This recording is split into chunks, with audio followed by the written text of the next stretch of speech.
M4 TV news కి స్వాగతం. నేటి ముఖ్యాంశాలు. M4 టీవీ న్యూస్ ప్రేక్షకులకు నిజాయితీగా, నిర్భయంగా ఎప్పటికప్పుడు తాజా కబుర్లు, భక్తి గీతాలు m4tvnews.com వెబ్సైట్ యాప్లు ప్రచురితం, ప్రత్యేక ప్రసారం చేస్తుంది. వార్తలు, ప్రకటనల కోసం సంప్రదించవలసిన సెల్ ఫోన్ నెంబర్లు 9666665026 9014163335. ఓం శ్రీ గురుభ్యో నమః. అందరికీ నమస్కారం అండి. ఈరోజు మనకి చాలా కష్టాలు పడుతూ ఉంటాము. ఈ కష్టాలు తీరి మంచి సమయం వచ్చింది అని తెలియజేయడానికి కొన్ని సంకేతాలు కనపడతాయి, గుర్తులు. మంచి రోజులు వస్తున్నాయి మీకు అని చెప్పేసి తెలియజేయడం కోసం మనకి కొన్ని సంకేతాలు కనపడతాయి. ఆ సంకేతాల గురించి మనం తెలుసుకుందాం.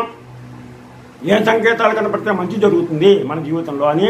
అలాగే మనం ఎదురు వెళ్తుంటే ఎక్కడికైనా వెళ్తుంటే మంచి శకునం వచ్చిందనుకోండి, అది మనకు మంచి సంకేతం. ఎందుకంటే వెళ్ళిన పని చక్కగా పూర్తవుతుంది అనుకోండి. అలాగే మన జీవితంలో ఇక నుంచి ఈ కష్టాలు పోయి మంచి జరుగుతుంది అనడానికి మనకు కొన్ని సంకేతాలు వస్తాయి. ఆ సంకేతాలు ఏంటి అన్న దాని గురించి తెలుసుకుందాం. ముందుగా వినాయకుడి ప్రార్థన. శుక్లాంబరధరం విష్ణు శశివర్ణం చతుర్భుజం ప్రసన్నవదనం ధ్యాయే సర్వవిఘ్నోపశాంతయే. గురుబ్రహ్మ గురుర్విష్ణు గురుర్దేవో మహేశ్వరః గురు సాక్షాత్ పరబ్రహ్మ తస్మై శ్రీ గురవే నమః. హరి ఓం. మనకి మంచి జరుగుతోంది అని అనడానికి మనకి సంకేతాలు ఏం కనపడతాయంటే, ఎవరైనా మన ఇంటికి వచ్చి కొంచెం అన్నం పెట్టండి అని అడిగారనుకోండి, అది ఒక శుభ సంకేతం. ఎవరైనా సరే, అనుకోని అతిథి, అనుకోని బిచ్చగాడు, అనుకోని స్వామీజీ, ఎవరైనా వచ్చి నాకు ఇంత అన్నం పెట్టమ్మా, ఆకలిస్తుంది అని అడిగితే కనుక అది చాలా మంచి సంకేతం. మనకి పుణ్యకాలం ప్రవేశిస్తుంది అని చెప్పేసి మనం అర్థం చేసుకోవాలి. అలాగే భగవంతుడు ఎవరినో అడ్డం పెట్టుకుని వాళ్ళ ద్వారా మనకి పుణ్యాన్ని ప్రసాదించడం కోసం అలా వస్తున్నాడు. అందుకని అది మనం సరిగ్గా అర్థం చేసుకుని మనం దాన్ని వినియోగించుకుని ఎవరైనా వచ్చి అన్నం అడిగితే వాళ్ళకి తప్పనిసరిగా మనం అన్నం పెట్టాలి. అది ఒక శుభం. ఇది బ్రాహ్మణుడు కంటే వేద బ్రాహ్మణుడు లేదా వేద బ్రాహ్మణుడు లేదా విద్యోపాసకుడు లేదా సన్యాసి లేదా గోమాత, ఇలా ఒకదానికంటే ఒకటి మనకి ఎక్కువ ఫలితాలు ఇస్తాయి పెడితే. బ్రాహ్మణుడు కానీ లేదా వేద బ్రాహ్మణుడు కానీ లేదా విద్యను ఉపాసించినటువంటి వ్యక్తి కానీ లేదా ఒక సన్యాసి, యతీశ్వరుడు, గురూజీ, ఇలాంటి వాళ్ళు భిక్ష వేయమని అడిగినా, అలాగే గోమాత వచ్చి మన గుమ్మంలో నిలబడిన ఆహారం కోసం దానికి ఎంతో కొంత ఏ అర్చపండు ఒక అర్చపండుగానే వస్తుంది. ఇవి మనకి మన జీవితంలో శుభ సంకేతాలు.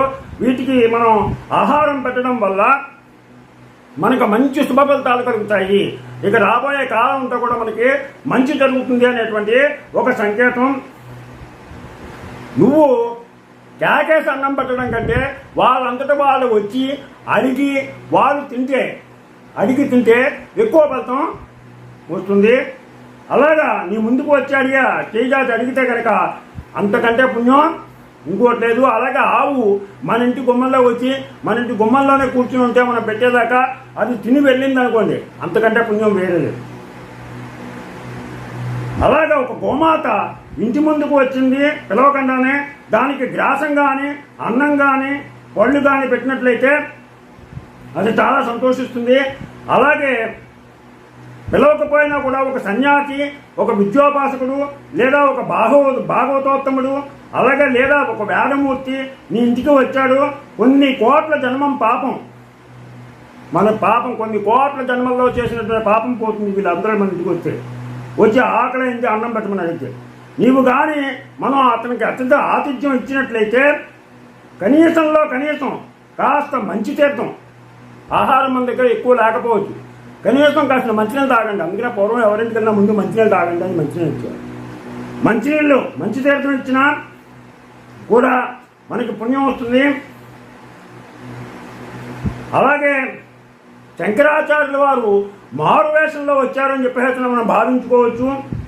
ఇలాగా జ్ఞానులు, యోగులు, బాబాలు అన్నం తిని వాళ్ళు అన్నం ఎందుకు తింటారు అంటే మన దగ్గర వాళ్ళకి ఆకలేసి కాదు, మన పాపాలను తీసేయడం కోసం వాళ్ళు మన అడిగి మన దగ్గర నుంచి ఆ భిక్షను స్వీకరించి వాళ్ళు మన యొక్క పాపాలని వాళ్ళు తొలగించి వేస్తారు. మన భిక్షను మన దగ్గర ఉన్నటువంటి భిక్ష రూపంలో మన పాపాలను తీసుకుని ఆ భిక్షను వాళ్ళు తిని మన యొక్క పాపాలని వాళ్ళు తొలగిస్తారు. అందుకని వాళ్ళకి తప్పనిసరిగా మనం వీళ్ళకి పెట్టాలి. అలాగా తన భక్తుల యొక్క ఆకలిని తీర్చేందుకు భగవంతుడు మిక్కిలి సంతోషించి మనకి పుణ్యాన్ని మన ఖాతాలో జమేస్తాడు. అది మన పాపకర్మ చాలా మట్టుకు దాంతో వాళ్ళు తిని వెళ్తే కనుక తొలగిపోతుంది. అలాగే మహానుభావులకు బుద్ధి ప్రచోదనం చేస్తాడు భగవంతుడు. నీ కర్మ తొలగించడానికి, నీ పాప కర్మ తొలగించడానికి వారు నీ ఇంటిని వెతుక్కుంటూ వస్తారు. నీవు పెట్టే పట్టెడు అన్నంతో నీ జన్మల పాపాన్ని కూడా వాళ్ళు తీసివేస్తారు. నీవు పెట్టే పట్టెడు మెతుకుల కోసం వాళ్ళు రారు. మరలా నీవు రమ్మని బతిమాలినా కూడా రారు. ఒకసారి పొమ్మని వెళ్ళిపోమంటే కనుక మళ్ళీ వాళ్ళని బతిమాలినా కూడా రారు. అందుకని వచ్చిన వాళ్ళని ఆకలితో వచ్చి అన్నం అడిగినటువంటి వాళ్ళని వెళ్ళిపోమని చెప్పకుండా మనకు తోచిన ఆహారం వాళ్ళకి కనీసం మంచినీళ్ళు అయినా వాళ్ళకి ఇచ్చి పంపాలి. ఒకసారి కనుక మనం కాదన్నామా మళ్ళా వాళ్ళు తిరిగి రారు. అలాగే ఇంటి ముందుకు వచ్చినటువంటి గోమాత కూడా అంతే. గోమాత మన ఇంటికి వచ్చి నిలబడింది అంటే దానికి ఆహారం పెడితే చక్కగా తిని వెళ్ళిపోయింది అనుకోండి, మనకు శుభం కలుగుతుంది. దాన్ని తరివేసాం అనుకోండి ఇంకా మళ్ళీ రమ్మంటే అది రాదు. ఒక్క అరటిపండుతోటి. అలాగే అమ్మ అన్నం పెట్టు తల్లి అని అడిగిన వానికి లేదనకుండా నువ్వు ఉన్నది పెట్టండి, మీ తరతరాలను కూడా వాళ్ళు ఆశీర్వదించి వెళ్తారు. తిండి దొరకక ఎవ్వరూ మీ ఇంటికి రారు. అందుకని తల్లులారా, అమ్మ ఒక్కటే గుర్తుపెట్టుకోండి, మీ ఇంటికి ఎవరు వచ్చి ఆహారం పెట్టమన్నా, మంచినీళ్ళు ఇమ్మన్నా, అలాగే గోమాత వచ్చినా ఇంత ఆహారాన్ని పెట్టండి. మీ పాపాలన్నీ కూడా పటాపంచలం అయిపోతాయి. మీకు ఎదురు జరిగేదంతా కూడా శుభం జరుగుతుంది. అలాగే ఎన్ని పనులున్నా కూడా వాళ్ళకి మీరు మానేసుకుని వాళ్ళకి ఆహారాన్ని పెట్టండి. ముందు ఆహారాన్ని పెట్టండి, వాళ్ళని పంపిన తర్వాత మిగతా పనులు తీసుకోండి. ఖాళీ కడుపుతో మాత్రం వాళ్ళని పంపకండి. ఖాళీ కడుపుతోటి వెంటనే మీకు శుభ ఫలితం కలుగుతుంది. ఖాళీ కడుపుతో మాత్రం వాళ్ళని పంపకూడదు. వాళ్ళ కడుపు నుండి భోజనం పెట్టించి వాళ్ళని పంపినట్లయితే మీ ఇంట్లో వెంటనే శుభం జరుగుతుంది. ప్రతిరోజు కూడా అన్నపూర్ణాదేవిని స్తోత్రం పఠించుకోండి. అన్నపూర్ణాదేవి, కాశీ అన్నపూర్ణ ప్రతిరోజు కూడా ఎంతో మందికి ఆ కాశీలో అన్నదానం చేస్తుంది. నిత్యానందకరీ వరాభయకరీ సౌందర్య రత్నాకరీ నిర్ధూతాఖిల ఘోర పావనకరీ ప్రత్యక్ష మాహేశ్వరీ ప్రాళేయాచల వంశ పావనకరీ కాశీపురాధీశ్వరీ భిక్షాం దేహి కృపావలంబనకరీ మాతా అన్నపూర్ణేశ్వరీ. ఇలాగా చక్కగా అన్నపూర్ణాష్టకాన్ని ప్రతిరోజు కూడా అన్నపూర్ణాష్టకాన్ని పఠించండి. అన్నపూర్ణ వల్ల మీకు సకల శుభాలు జరుగుతాయి. ఆ తల్లి అనుగ్రహం వల్ల మనకి సిరి సంపదలు లభిస్తాయి. మనకు లభించినటువంటి సిరి సంపదల్లో కొంత భాగాన్ని మాత్రం తప్పనిసరిగా ఈ దానం చేయండి. మీరు ఎంత దానం చేస్తే అంతగా పదంతల మళ్ళా మీకు చేకూరుతుంది. అందుకని తప్పనిసరిగా మీరు మీ ఇంటికి వచ్చిన అతిథిని ఎవరిని కూడా ఖాళీ కడుపుతో పంపకుండా వాళ్ళకి కడుపు నిండా చక్కగా భోజనం పెట్టండి. అలాగే గోమాత మీకు ఎదురు వచ్చి మీ ఇంటి నిలబడింది, అలాగే అనుకోని అతిథులు మీ ఇంటికి వచ్చి ఆహారం పెట్టమని అడిగారంటే అది ఒక శుభ సంకేతం. మీకు మంచి రోజులు ప్రాప్తిస్తున్నాయి, మంచి రోజులు వస్తున్నాయనే అనుకోవడానికి మనకి ఒక శుభ సూచకం.